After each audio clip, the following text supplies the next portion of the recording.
Assalamualaikum warahmatullahi taala wabarakatuh. Salam bahagia, salam pertemuan, salam pencerahan, salam bahagia untuk teman-teman semua. Doa saya agar anda sentiasa berbahagia. Saya mengharapkan agar anda dan keluarga dalam keadaan sihat walafiat. Apa khabar saudara Roslan, Fui, Mizi Aziz? Apa khabar Mizi? Tak balik kampung ke? Saudara Syah Ibrahim, ya, saudara Roslan Lan. Itu juga dengan saudara Mustafa Ilyas, saudara Syuhami Megat Rizwan. Waalaikumsalam. Salam juga buat semua warga pencerahan semua. Apa berita dari bajet yang dicadangkan di Parlimen sebentar lagi akan saya ulas jika ada kesempatan. Saudara Pak Chu, Waalaikumsalam. Saudara Thomas Tan, saudara Raja Shah Lizam, saudara Syukur Jamil, Openg Temu, Waalaikumsalam. Saudara Muhammad Harmi, apa khabar Mi? Moga sehat. Saudara Muhammad Hamdi, Fui, dan teman-teman yang tak sempat saya santuni satu persatu, saya mohon maaf. InsyaAllah akan saya santuni usai pencerahan ini nanti, ya saudara. Baik, seperti biasa saya harus memberi laporan tentang kedudukan apa yang berlaku pada negara kita hari ini, iaitu khususnya dalam berhubung dengan virus corona.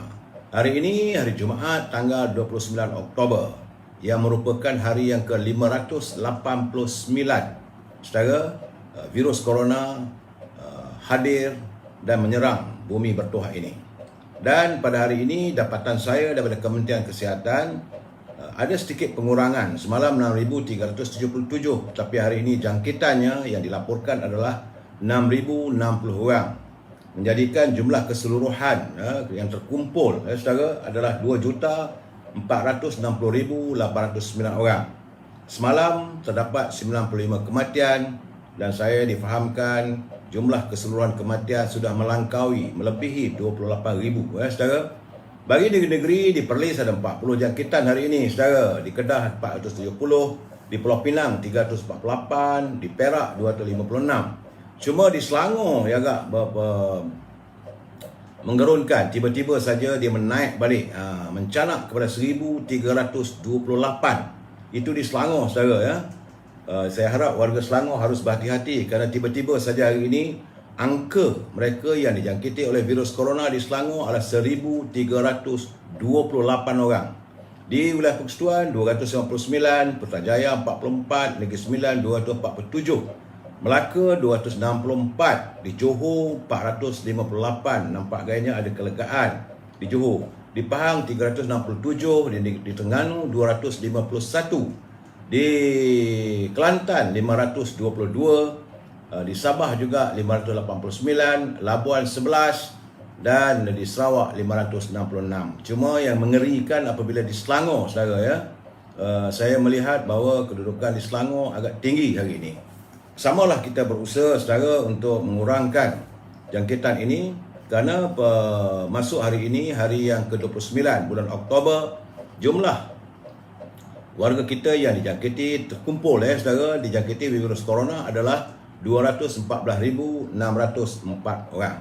Baik saudara, kita legakan sedikit e-commerce. Jadi saudara yang punya produk sila hubungi Azhar di talian 0113041241.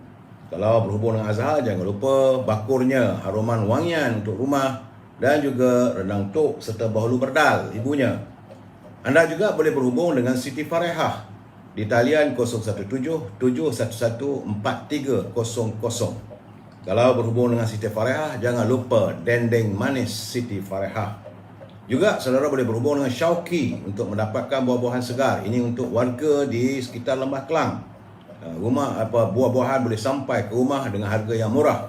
Hubungi Syauqi 012-357-5703. Itulah e-commerce kita hari ini.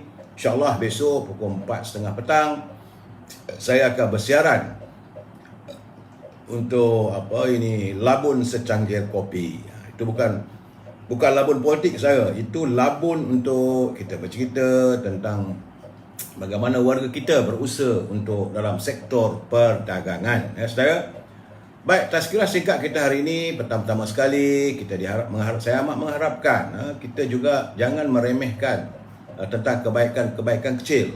Itu Kerana daripada Abu Zar, Rasulullah SAW bersabda, jangan sekali-kali kalian menganggap remeh suatu kebajikan meskipun hanya berupa keceriaan wajah ketika bertemu dengan teman-temanmu. Ini adalah hadis riwayat Muslim yang ke-4760, merupakan hadis sahih. Jadi artinya saudara, setiap amal baik walaupun kecil tapi tetap mendapat ganjaran di sisi Allah. Berwajah ceria atau senyum apabila kita bertemu dengan sahabat juga adalah antara amal kebaikan yang dituntut. Jangan tunjuk muka masam bila jumpa kawan. Ya saudara, sikap ceria, senyum, gembira dan bertutur dengan kata-kata yang baik ketika kita berinteraksi dengan orang lain adalah suatu tuntutan akhlak dalam Islam. Penampilan wajah yang ceria kita bertemu dengan sahabat mewujudkan ikatan ukhuwah sesama Muslim. Dan jangan sesekali kita memandang remeh perkara yang mungkin kecil tetapi memberi kesan dan ganjaran yang besar. Jadikanlah senyum itu sebahagian daripada sedekah. Saudara, itu tentang tazkirah sedikit. Dan seperti biasa, kita santuni mutiara kata daripada sahabat saya, saudara Cikgu Hibil. Saudara Hibil Hasan, hari ini dia menghantar kiriman agak menarik. Kata saudara Hibil, meminta maaf tidak menjadikan kita hina, saudara. Memberi maaf tidak menjadikan kita bangga, tapi saling memaafkan yang menjadikan kita mulia. Sebagaimana kata William Shakespeare, belas kasihan yang manis adalah petanda kemuliaan yang sejati. Ya, saudara Syadina Yahya, saudara. Itulah sedikit culitan mutiara kata kiriman saudara Hibil. Terima kasih saudara Hibil atas kiriman kata-kata mutiara untuk kita berkongsi bersama.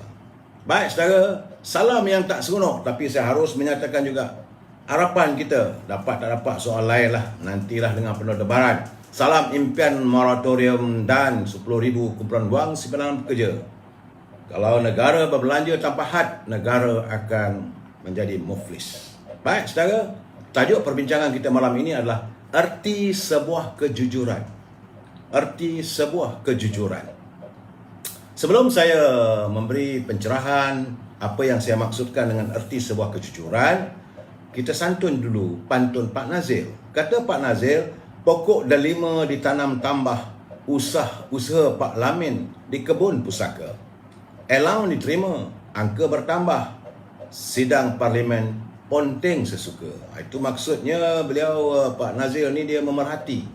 Dari parlimen kita ni allowance mereka bertambah, tapi ponteng parlimen tu suka hati dia orang saja. Tambah Pak Nazil lagi, masuk ke taman rumah Kak Senah, suasananya damai serta aman. Akhir zaman banyak fitnah kerana ramai terhakisnya iman. Jadi fitnah yang dimasukkan oleh Pak Nazil adalah ujian pada kita. Jadi di akhir zaman ini sekarang ni saudara, banyak fitnah. Jadi kerana ramai sudah pun terhakis fitnahnya. Terima kasih Pak Nazil atas kiriman pantun yang begitu berarti bagi kita. Cantik pantunnya. Kita masuk sedikit gedung ilmu. Jangan lupa saudara, ini adalah harapan warga bangsa terdahulu kita terhadap pemimpin bangsa Melayu yang diharapkan sebagaimana yang tercatat dalam buku pemimpin dalam ungkapan Melayu. Saudara, saya ingin mengucapkan terima kasih kepada Tan Sri Johan kerana mengirimkan buku ini, begitu berarti banyak. Lagi dalam kita mengkaji, maka lagi banyak maksud-maksud ataupun impian pemimpin terdahulu terhadap pemimpin kita, iaitu pemimpin Melayu.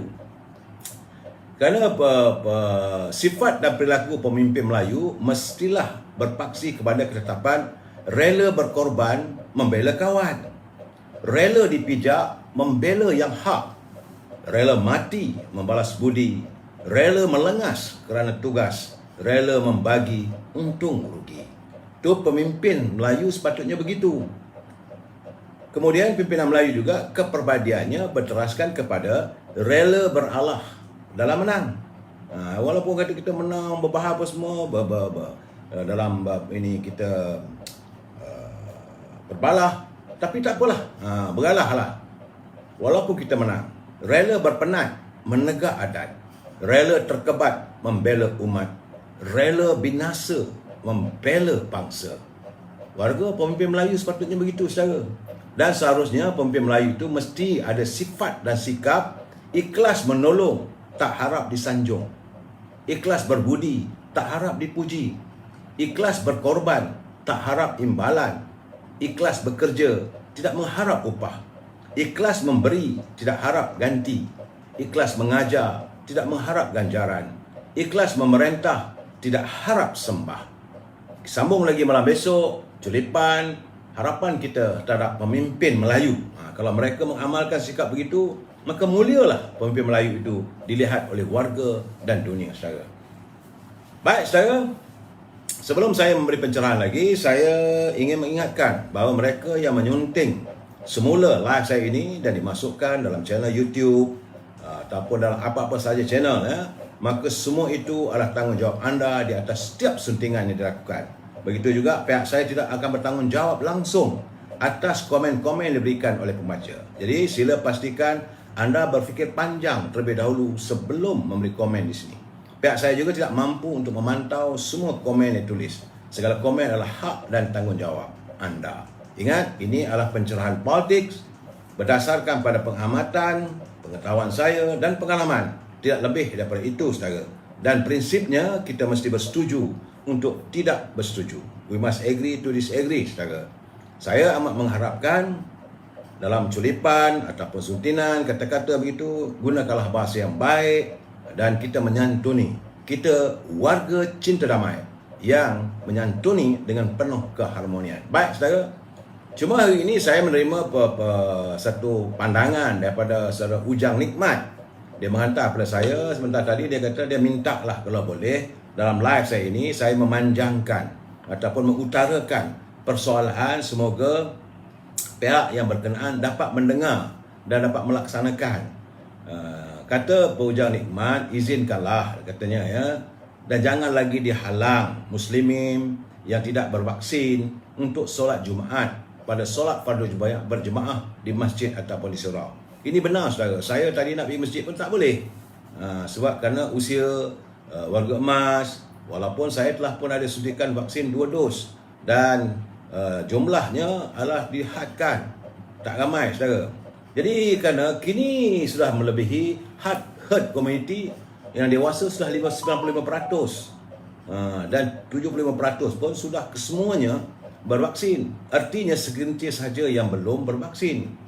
Jadi masjid-masjid, surau-surau di Malaysia yang punya ruang yang sangat besar dalamnya ataupun di luar ataupun di kawasan laman, di parkir dan sebagainya, izinkanlah supaya solat fardu Jumaah, fardu berjemaah amnya hanya 5% saja ruang digunakan solat berjemaah. Lebihnya kosong dan lengang. Ini yang kita tidak mahu. Kita amat mengharapkan agar jangan kemurkaan ilahi terhadap kita apabila rumah-rumah ibadat, masjid yang kita bangunkan begitu megah, besar tapi kosong. Bukan kosong kalau orang tak nak pergi, tetapi apabila terhalang oleh SOP-SOP yang bagi saya yang kelang kabut, yang tak menentu saja. Jadi sebab itu saudara Ujang Nikmat mengharapkan agar pimpinan, agar pihak berwajib ya membenarkan, mengizinkan dalam keadaan suasana yang tidak menentu lagi. Saya memang nampak setengah orang kata okey. Benda dah KO dah ni. Memang KO saudara. Saudara kena ingat ya, hari ini adalah hari yang ke-85 keberadaan Datuk Seri Ismail Sabri sebagai Perdana Menteri di Anjung Kuasa di Seri Perdana. Jangan lupa daripada 85 hari itu kena tolak 14 hari. Sebab waktu beliau diangkat ataupun selepas mengangkat sumpah, beliau terpaksa melakukan kuarantin diri kendiri di rumah selama 14 hari. Kalau 14 hari, 85 tolak 14, 71 hari. Saya bagaimanapun kalau kita mengikut kiraan waktu daripada 4 Ogos sudah 85 hari saja. Dan hari ini bajet pun dibentangkan. Sebab itu saya tidak yakin bahawa bajet itu benar-benar dihayati oleh Perdana Menteri. Apakah mungkin bajet ini adalah unjuran daripada pimpinan terdahulu? Saya bukan nak menuduh, tidak, tapi saya melihat keadaannya, saya nampak bahawa ia bukanlah 100% sentuhan Datuk Ismail Sabri. Kerana beliau waktu dalam Dewan Negara dulu pun pada 2 minggu dulu mengatakan bahawa dia begitu terkesan dengan kehidupan rakyat kerana beliau biasa hidup dalam penuh kemiskinan katanya. Dan hari ini saya tidak nampak bajet itu menangani warga desa, saudara. Kerana betul tajuk ekonomi bajet itu ialah untuk makmur dan mampan supaya rakyat sejahtera. Bajet 2022 kali ini peruntukan belanjawannya terlalu tinggi, iaitu 332.1 bilion. Saya pun khawatir mendengarnya, sebab saya katakan kalau negara berbelanja tanpa had, maka kita akan muflis. Dan saya melihat dari segi operating cost ataupun kos penyelenggaraan 233.5 bilion. Kos pembangunan 75.6 bilion. Jadi artinya 332.1 bilion. Sedangkan pendapatan unjuran yang dianggarkan iaitu dari cukai sekitar 171.4 bilion. Cukai ini tak menentu. Kalau perniagaan tak maju, ekonomi tak kukuh, maka belum pasti kita boleh dapat mengumpul percukaian 101 bilion. Kemudian ialah daripada direct tax-nya adalah 127.4 bilion, indirect tax 44 bilion. Kemudian semua pendapatan lain adalah 62.6 bilion. Dan antara pendapatannya adalah berkaitan dengan petroleum, iaitu 43.9 bilion. Saya khawatir apakah Petronas akan diperah lagi untuk menyalurkan sejumlah kewangan yang begitu besar dalam keadaan ketenatan. Petronas yang kita tahu terpaksa menjual pelaburannya ataupun asetnya di Azerbaijan. Ya, saudara, begitu juga bagaimana kedudukan Petronas di Sudan. Dalam keadaan begitu, anggaran pendapatan yang saya nampak berkaitan dengan petroleum adalah 43.9 bilion. Jadi yang non-bilionnya adalah yang non-petroleum, yang bukan petroleum adalah 190 bilion. Artinya 234 bilion. Kalau 234 bilion pendapatan, perbelanjaan 330 bilion. Defisit ataupun tidak kecukupan daripada pendapatan dengan perbelanjaan. Iaitu defisitnya sejumlah 98.1 bilion. Mana nak cari, babe? Untuk menampung. Jadi artinya negara akan berhutang lagi. Sebab itu Menteri Kewangan kata kita akan berhutang sampai kepada 65% daripada jumlah KDNK kita. Ini tinggi sahaja, 98.1 bilion. Itu belum lagi kita masuk Januari. Masuk Januari, Februari, pertengahan tahun nanti besok, mungkin akan nak pinjaman lagi. Mungkin ada tambahan. Kerana kesan pendapatan yang berkurangan. Saya tidak yakin adanya pendapatan yang percukaian 171.4 bilion. Kerana syarikat-syarikat besar sudah tak ada lagi. Banyak pelaburan-pelaburan di luar negeri. Itu keadaan saudara. Dan tak tahulah saya. Kalau nak cari 98 bilion, botak kepala yuk. Apakah nanti dikorek lagi mana-mana simpanan? Saudara? Kerana dari segi bantuan untuk keluarga Malaysia, katanya untuk RM2,000 untuk isi rumah yang dengan 3 orang anak ataupun lebih. Dengan pendapatan kurang daripada 2,500. Dan 500 lagi bagi ibu tunggal, ibu bapa yang tunggal, dan 300 isi rumah warga emas. Jadi jumlah peruntukannya adalah 82 bilion untuk 96 juta rakyat. Saya bila kata 96 juta rakyat, saya pun menung. Rakyat Malaysia ni 32 juta. Kalau 32 juta, katalah 50%. Tapi kita jangan lupa bahawa ada yang dah berkahwin. Jadi kalau dua berkahwin tu isi rumah jadi satu. Dah tinggal lagi 32 juta, tinggal lagi berapa? Ya, kalau 50% adalah lebih kurang dalam 16 juta. Kalau 16 juta rakyat kita, yang lain tu jadi cuma tinggal berapa persen saja. Apakah keseluruhan rakyat akan dapat? Ni saya ni daripada tahun 2020 lagi sampai hari ini letih menekan komputer tu. Malah nak sebut dah, malah nak sentuh dah. Tak ada. Memang tak dapat. Bagaimana teman-teman yang lain? Ya, Saudara Abdul Halim Majid.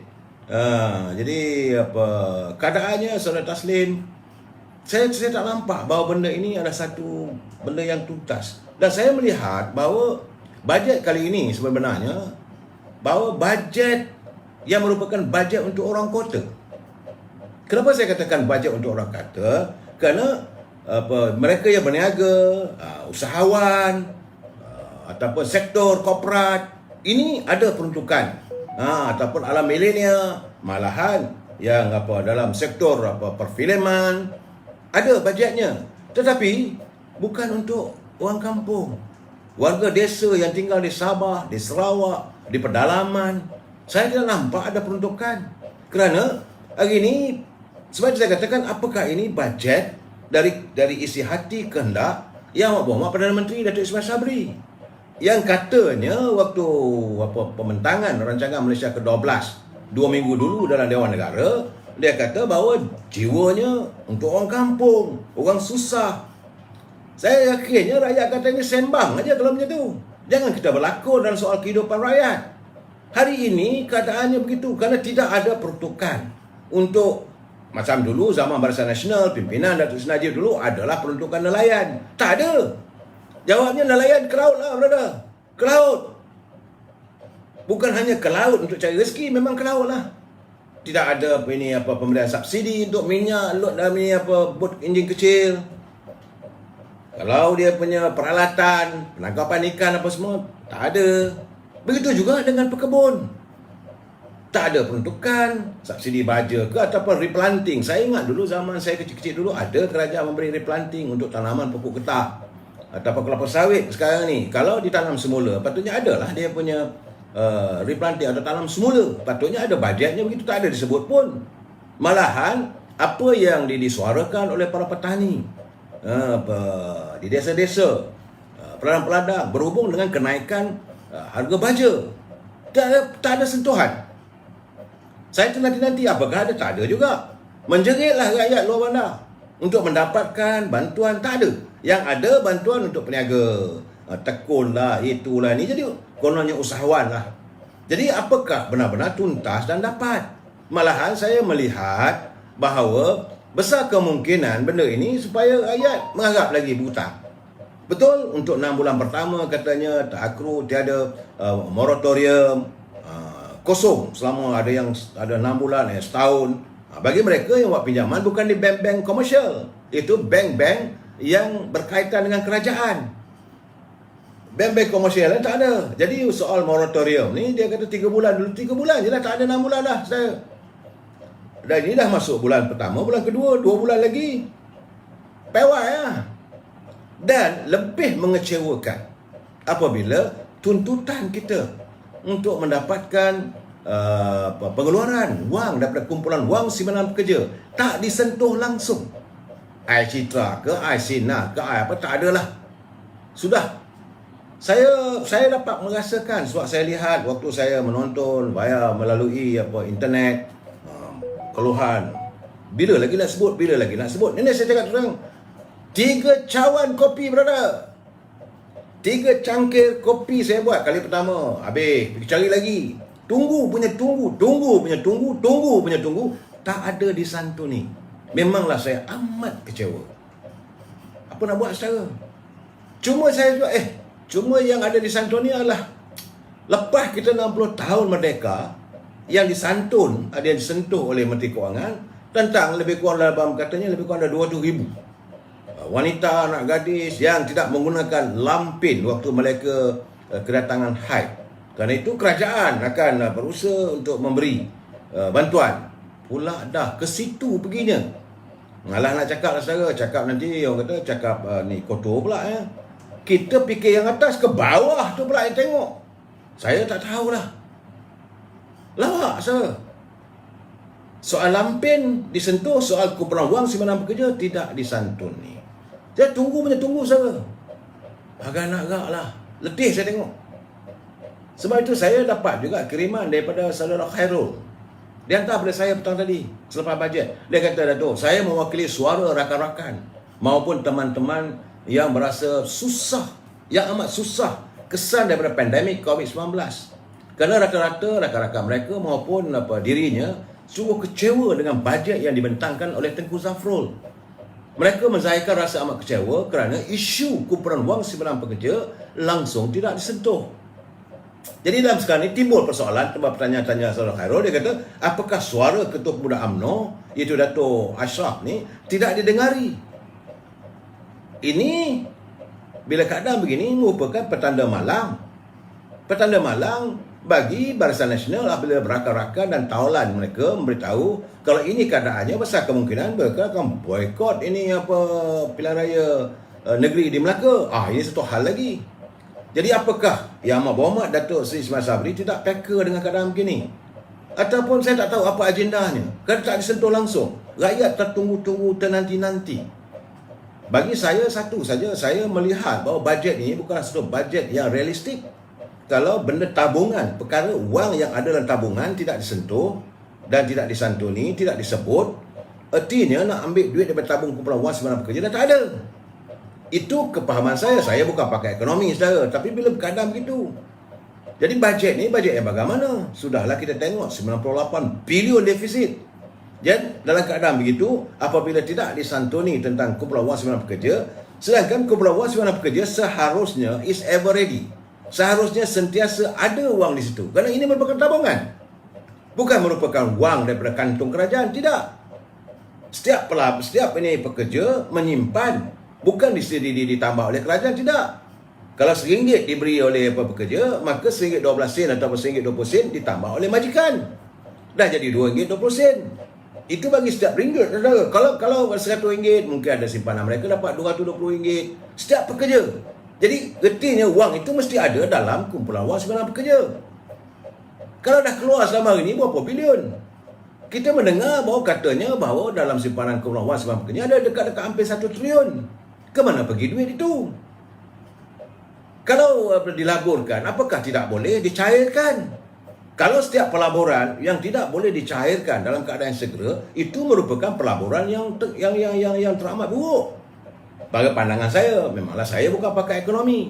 Dia tak kisahlah sama ada kita buat pelaburan, harga saham terjatuh dan sebagainya. Tetapi pokoknya, kerana selalunya bila nak kumpulan wang sebarang pekerja, seringkali diberi kesempatan untuk memiliki pembelian saham-saham yang add par value sebelum satu kaunter ataupun sebelum satu syarikat itu pukul gong masuk kaunter ini first board ke second board ke, selalunya harganya add par RM1.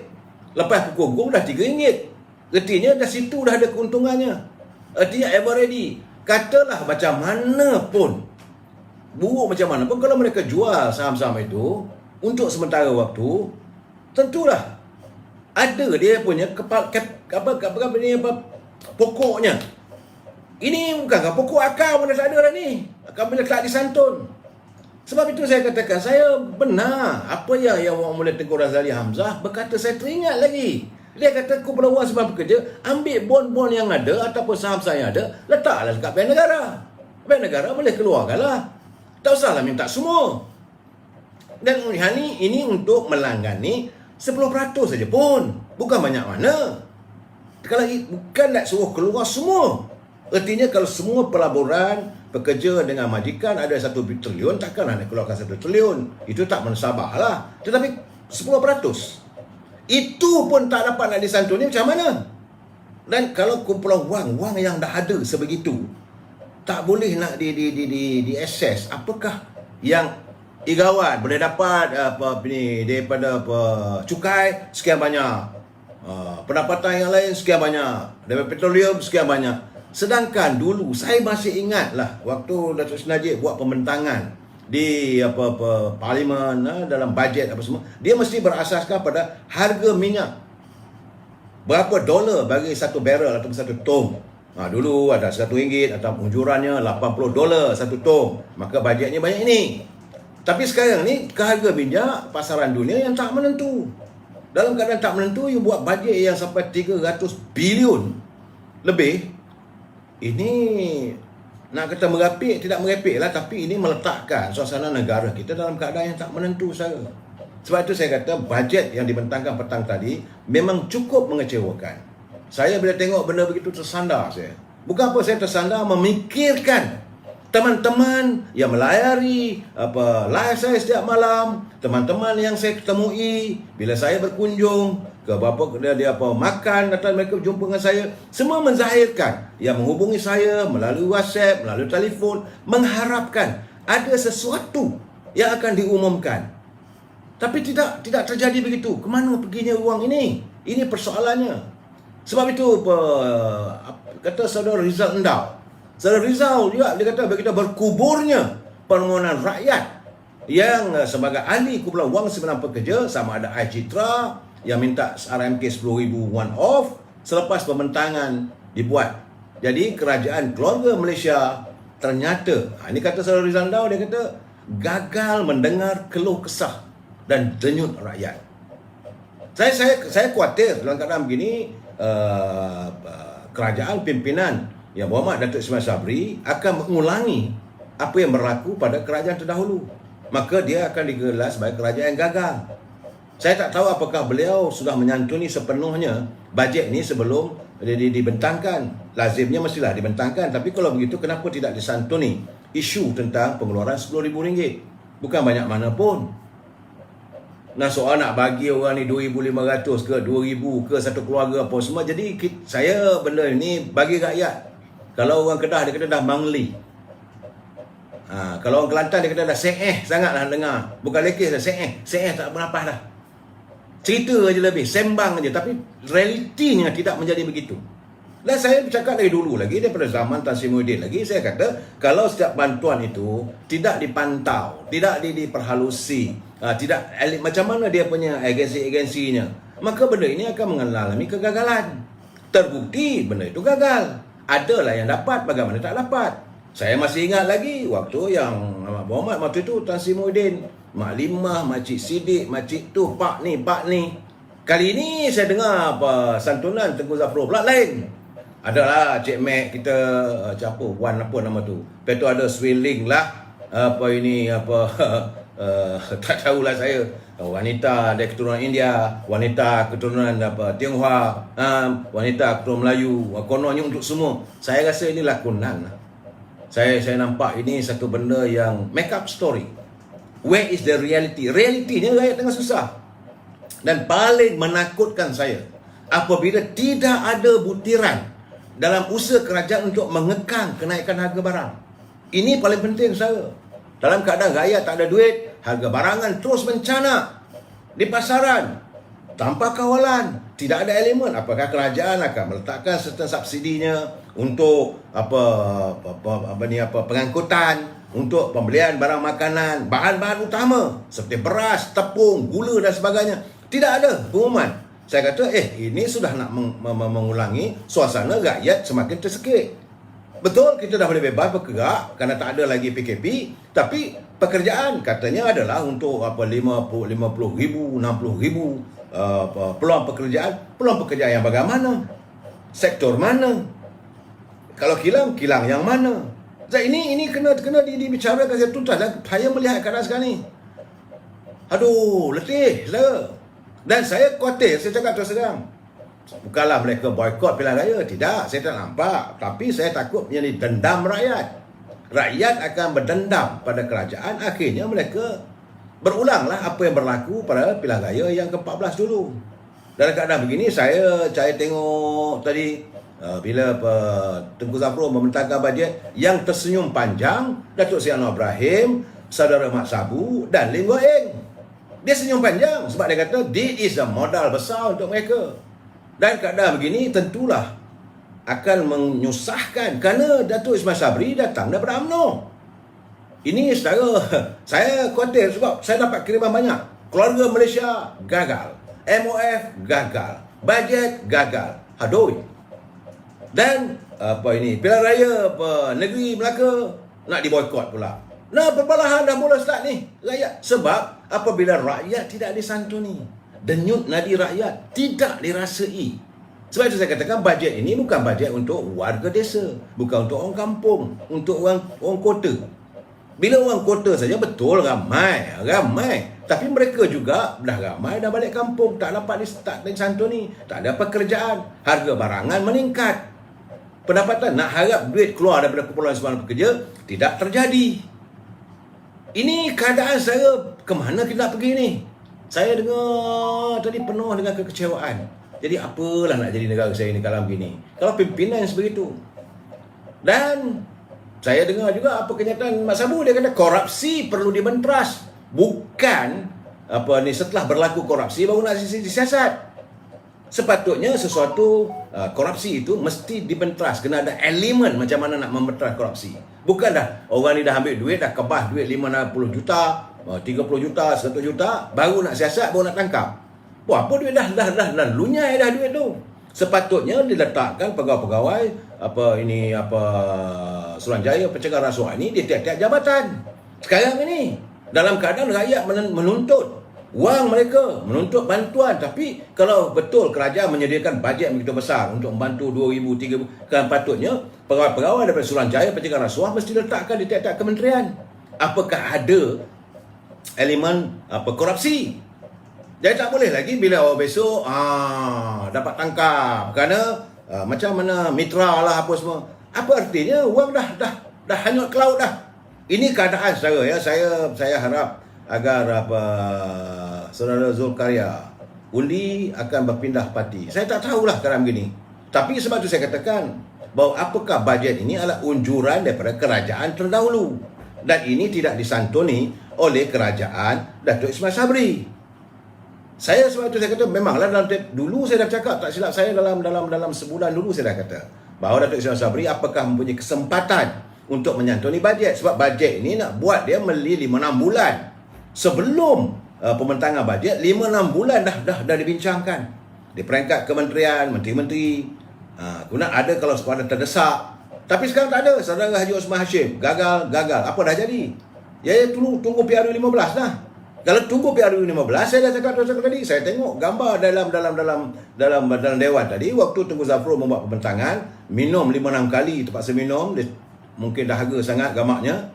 Yang senyum di depan Ling Guan Eng, Mak Sabu dan Datuk Seri Anwar Ibrahim.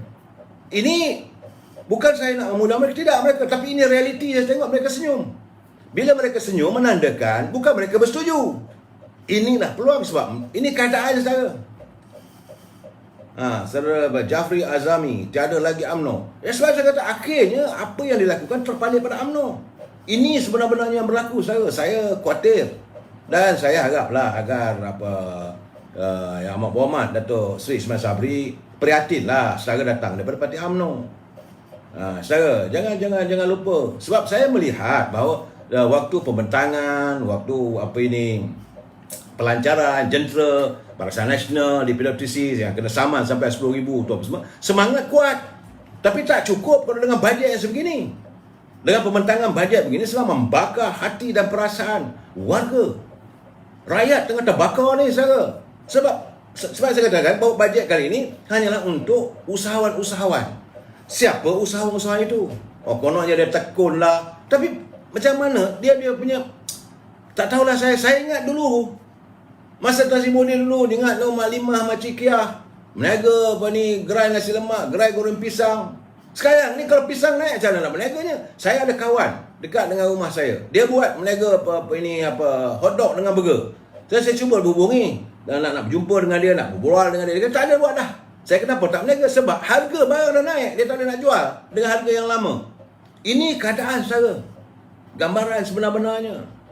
Saya tadi bercakap dengan satu orang tentang dengan Ismi. Betul, saya cakap dengan Ismi. Ismi tinggal kat Manjung. Dia telefon macam mana tu? Saya cakap, keadaan sekarang di Kuala Lumpur, seekor sotong di kedai mamak, sotong yang besar ibu jari saja RM6.50. Nak makan sotong macam mana? Nasi untuk nasi kandar je dah RM16. Macam mana rakyat nak hidup sekarang ni? Saya tak tahu apa akan berlaku masa mendatang.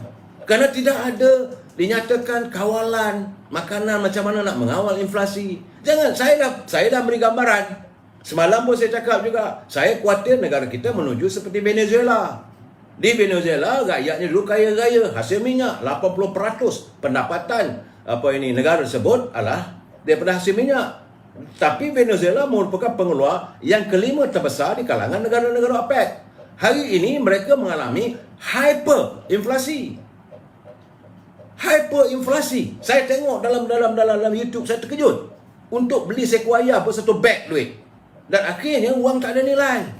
Bila ini berlaku dalam keadaan sekarang ni, rakyat terus hidup teruk. Saya minta maaf lah hari ini pada kerajaan pimpinan Datuk Ismail Sabri. Bajet kali ini benar-benar bajet yang mengecewakan warga rakyat Marhain. Mungkin orang kelas atasan Pihak bank tak ada masalah. Mereka yang punya pendapatan, yang duduk dalam sektor korporat tak ada masalah. Tapi bagi rakyat, sebagai saya katakan, untuk petani, baja tidak ada subsidi baja. Pengsan nak mengeluarkan sebab harga baja yang naik mencarat. Begitu juga di sektor, kita dah utarakan sektor pembinaan. Harga besi daripada 2,800 dah naik pada 4,000. Itu hanya untuk mereka yang terlibat dalam sektor pembinaan. Bagaimana dengan sektor pertanian? Dan lebih teruk lagi, saya nampak kita sedang menghampiri musim monsun. Apa nak jadi pada nelayan di Pantai Timur yang sekarang ni monsun akan menjelajah? Apa nak jadi beratus ribu rakyat Kota Terengganu, rakyat di Kelantan, rakyat di Pahang, rakyat di Johor yang akan terdedah pada monsun. Mereka tidak dapat lagi untuk meneruskan kehidupan kerana ombak yang besar. Dan sekarang ni apakah bila tak ada punca, tak ada subsidi, tak ada bantuan kepada nelayan. Jadi suka tak suka, balik ke rumah, anak nak makan, redah juga lautan. Akhirnya, maka mereka ditelan oleh lautan. Apakah ini pimpinan kerajaan yang kita mahu? Ini gambaran yang saya lihat. Saya harap supaya dapat dikaji semula. Agar bajet ni, saya tak tahulah sama ada ahli-ahli parlimen kita akan membicarakan persoalan ini apabila minta agar bajet ini diluluskan. Sebab masih tidak terlewat. Saya akan bercakap dengan teman-teman saya di kalangan ahli parlimen untuk mereka mengutarakan apabila perbahasan bajet ini bermula besok, hari Isnin. Dan saya tak tahulah bagaimana Ketua Pembangkang iaitu Dr. Anwar Ibrahim akan mengutarakan pandangan beliau. Sebab saya nampak benda sekarang ni, bajet ini bukanlah sesuatu yang melegakan rakyat, malahan membuatkan rakyat begitu hampa. Ayat yang tepatnya hampa. Kita merasa hampa bila itu yang didedahkan untuk rakyat. Malahan di kalangan ahli parlimen boleh senyum-senyum ketawa, gelak. Okey, tepuk meja dan sebagainya. Apakah mereka bersorak kesukaan melihat penderitaan rakyat yang akan mendatang? Saya lihat pertama sekali apabila tidak disantuni soal petani, tidak disantuni soal peladang, tidak disantuni soal nelayan. Sedangkan ini merupakan kepentingan cari makan kita saudara. Kita masih lagi mengimport sayur-sayuran, mengimport ikan dan sebagainya hasil laut daripada luar negara. Sepatutnya kalau beri subsidi bertambahlah pengeluarannya. Ini yang saya lihat yang tidak disantuni. Saya minta maaf lah. Saudara Mat Sepana, zaman UMNO BN sahaja yang santuni rakyat. Itu jelas. Saudara Mat Sepana, itu jelas. Bukanlah saya nak puji kerana saya orang UMNO. Tidak, saudara. Tapi keadaannya inilah. Berlarutan daripada hasil bila kita kalah pilihan raya yang ke-14 dulu. Berlarutan tiap-tiap tahun bajet yang tidak menyenangkan. Hanya saya mengatakan bahawa inilah bajet yang berupa Fata Morgana. Fata Morgana ni macam mirage. Saudara nampak di tengah bawa kereta tengah jalan tu, dari jauh nampak macam ada air. Bila sampai tak ada. Itu dipanggil Fata Morgana. Mirage. Bagi saya lah, indah kabar dari rupa dan tidak menyantuni kehidupan rakyat Marhain. Macam mana dengan para buruh? Macam mana mereka yang tinggal di Kota Raya Kuala Lumpur pun tentang rumah mereka nak bayar macam mana? Saya tak tahulah. Saya tengok bajet ni ke mana perginya? Ke mana sebenarnya nak dibawa? Akhirnya ke laut. Okay, saudara, itu sebab itu saya katakan di mana artinya sebuah kejujuran.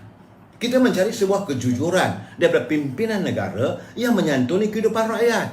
Ini yang kita harapkan. Tapi ini tidak terlaksana saya nampak melalui pembentangan bajet oleh Yang Berhormat Mulia Tengku Zafrul. Saya tak tahulah. Rakyat susah dah tu. Pimpinan tak faham betul. Mereka bukan, saya tak tahulah mereka faham ke tak faham. Saya tidak dapat menyelami perasaan mereka. Tetapi saya melihat daripada bajet ini, tak tahulah. Kekecewaan, kehampaan bergetar dalam dada saya ni. Melihat bahawa tidak disantuni harapan kita ni.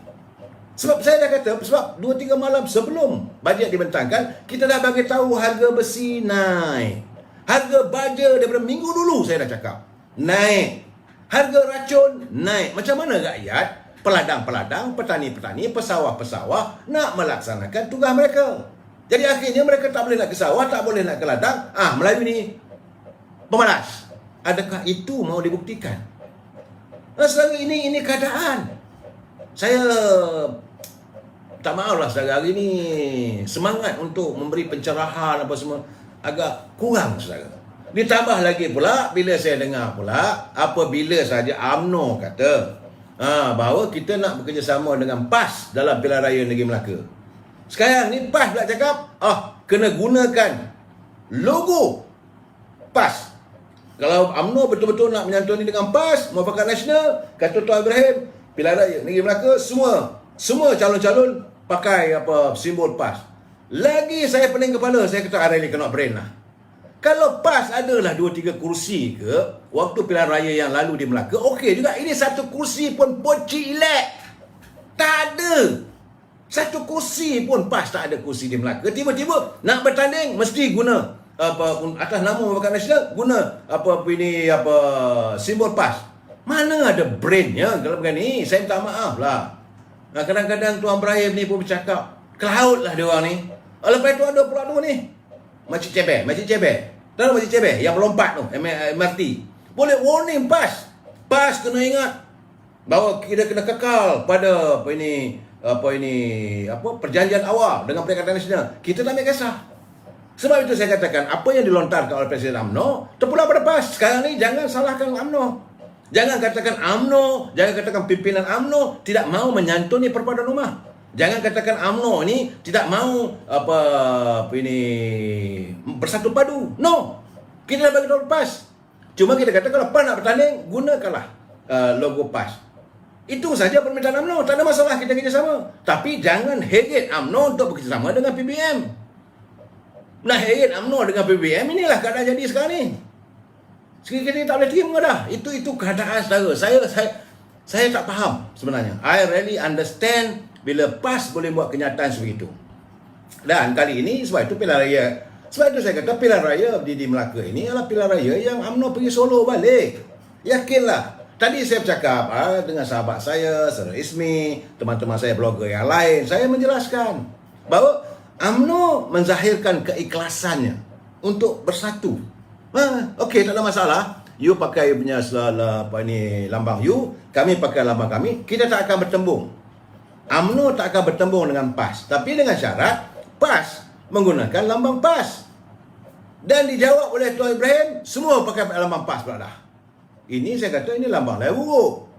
Ini cakap-cakap, kalau pergi cakap ke kedai kopi pun saya kata terbalik. Bukan kopi tu terbalik saudara. Yang tukang buat air tu dengan belanga-belanga tu pun terbalik. Dia orang akan ketahui apa benda ni. Kalau kamu ada menang pilihan raya dulu tu bolehlah juga. Ini satu susi pun tak ada. Nak guna pakai lambang PAS, nak suruh lingkup. Ini keadaan saya. Sebab itu saya lihat amat tidak masuk akal lah saudara. Saya minta maaf. Nak kata gila, tidaklah.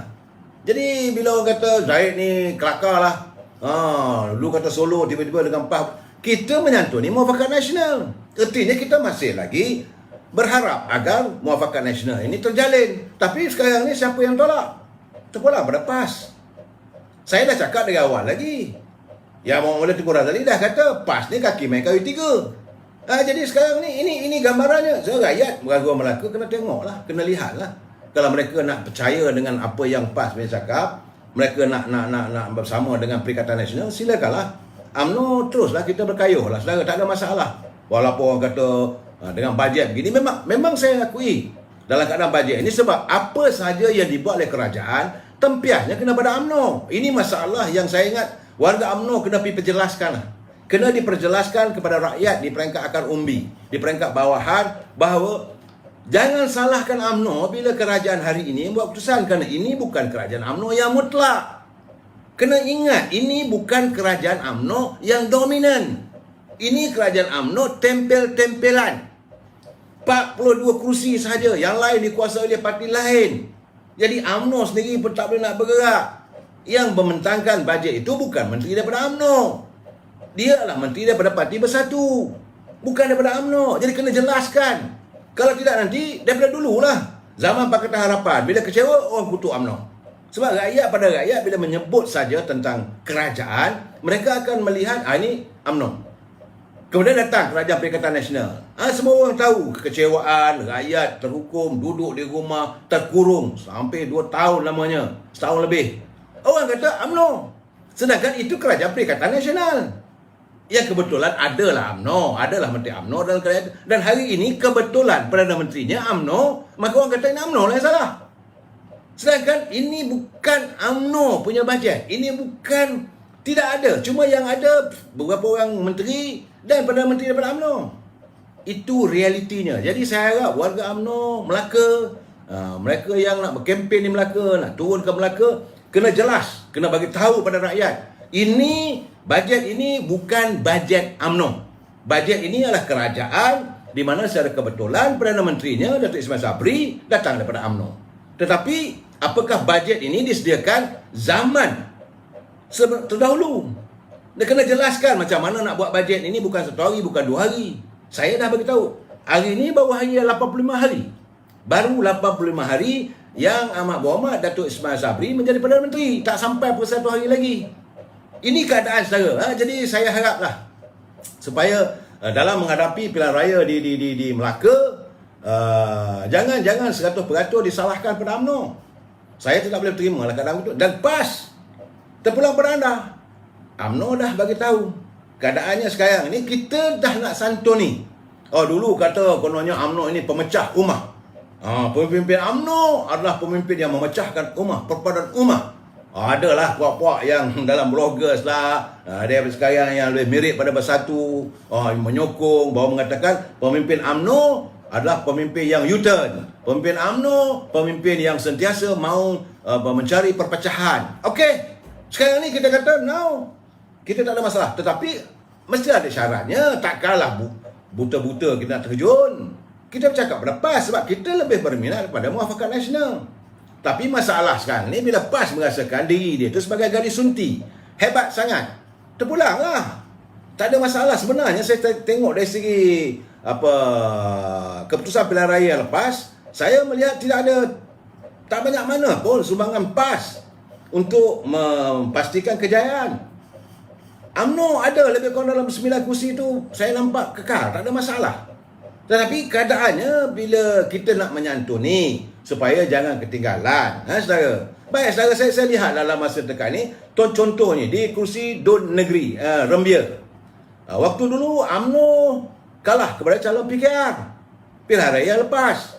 Kerana daripada 15,636 pengundi, UMNO cuma ada 60, Melayu cuma ada 65%, Cina ada 19%, India ada 14%. India campur dengan Cina 14 campur dengan 19, dia adalah 33%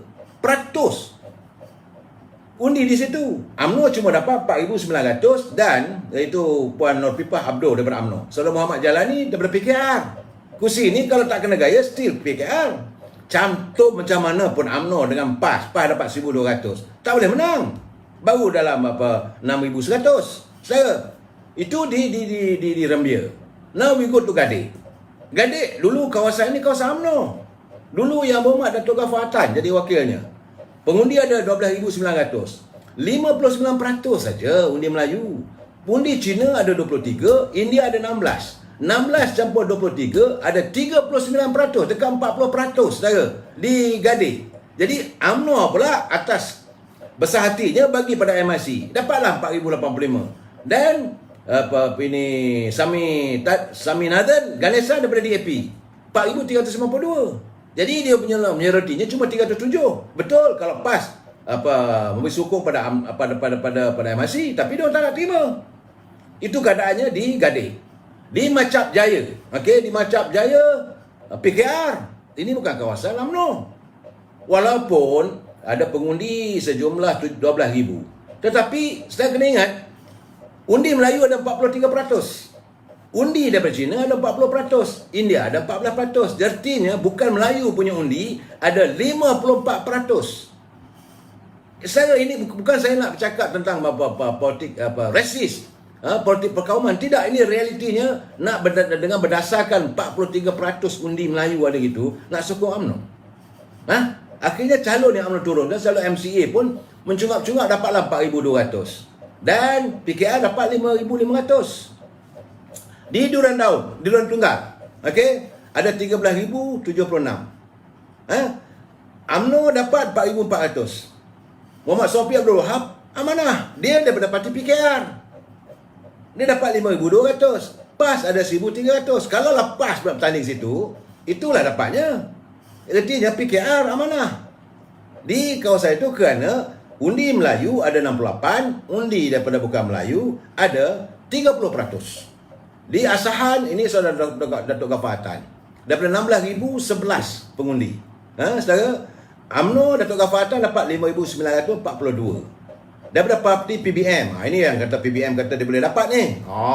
Dia kata bahawa kalau dia bertanding kali ni, Asahan mereka boleh dapat. Kerana pilihan raya dulu dia dapat 5,667. Tapi jangan lupa, di Asahan itu, yang bertanding Zamuri Arifin daripada PBM mendapat sokongan daripada PKR dan daripada sokongan DAP dan Amanah.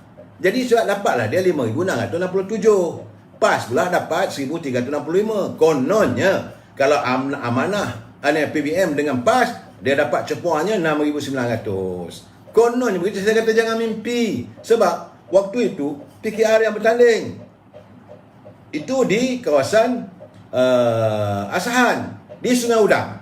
Sungai Udang ni saudara, ini kawasan di mana letaknya Kem Askar. Pengundi ada lebih kurang 22,323 orang. Memanglah, itu 79% Melayu. Bukan Melayu, ada 10% saja.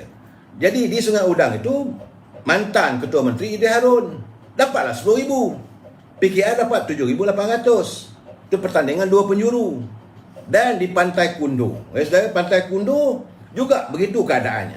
Apabila jumlah undi 15,686, UMNO dapat 5,700. Amanah dapat 5,001 dan PAS dapat 1,900. Kalau Amanah bertanding situ, PAS ataupun PBM bertanding, sama ada bersatu lah dia orang ni, masih saya nampak dengan 80% undi Melayu di situ, bahawa saya rasa UMNO, saya berkira UMNO boleh menang. Itu keadaan dari segi di kerusi Pantai Kundo. Di kerusi Paya Rumput, saudara, di Paya Rumput saya nampak PBM menang itu hari. Muhammad Rafiq Naizam Madin, dia dapat 12,000. Okey, saudara daripada UMNO dapat 7,800. PAS dapat 1,500. Jangan lupa PBM waktu itu bertanding atas tiket PKR. Ini sama juga bagaimana Tan Sri Muhyiddin bertanding di Pagoh. Calon PBM, tapi dia bertanding atas tiket PKR. Dia dapat 26,000. Dan calon UMNO dapat 16,000, Dato' Mak Ismail. Tapi jangan lupa 11,000 undi daripada DAP. 11,000. Daripada PBM sendiri cuma ada lebih kurang dalam 15,000 saja. Ini yang kadang-kadang mereka cepuannya tak betul. Sebab itu saya nampak seolah-olah warga PAS bila kita ajak berunding tak mau. Kita kata nak meneruskan muafakat nasional. Dan dalam keadaan sekarang ni, saya nak bagi tahu macam di Kelabang. Kelabang kedudukan pengundi ada 20,000. Melayu ada 66, tapi bukan Melayu ada 32%. Dulu lagi saya dah bercakap. Saya pernah bercakap dengan sahabat saya, Datuk Hamid Samuri, apabila nak bertanding pilihan raya PRU 14 dulu. Itu di kawasan Ledang. Saya ingat lagi, masa itu bila Timbalan Menteri. Saya tanya dia, "Wah, ya Muhammad, macam mana Datuk? You boleh kawasan dia?" Dia kata, "Saya ada lebih kurang 35 ke 40% pengundi bukan Melayu di kawasan Ledang." Saya kata, "Kemas meja lah." Sebab tak akan ada dapat. Contohnya, kalau dulu saudara bertanding kawasan itu atas nama Barisan Nasional, saudara ada modal. Sekarang terkial-kial. Sebab mereka yang bukan Melayu, mereka dah ada modal.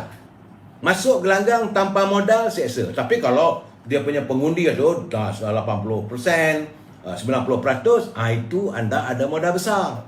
Tapi kalau sekadar 60%, 40% orang pegang, saya ingat, sama ada PBM ke, sama ada PAS ke, UMNO pun is very tough. Saya cakap terus terang.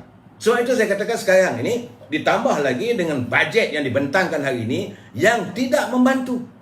Saya melihat bajet hari ini tidak membantu untuk UMNO Barisan Nasional mencapai kejayaan di Melaka.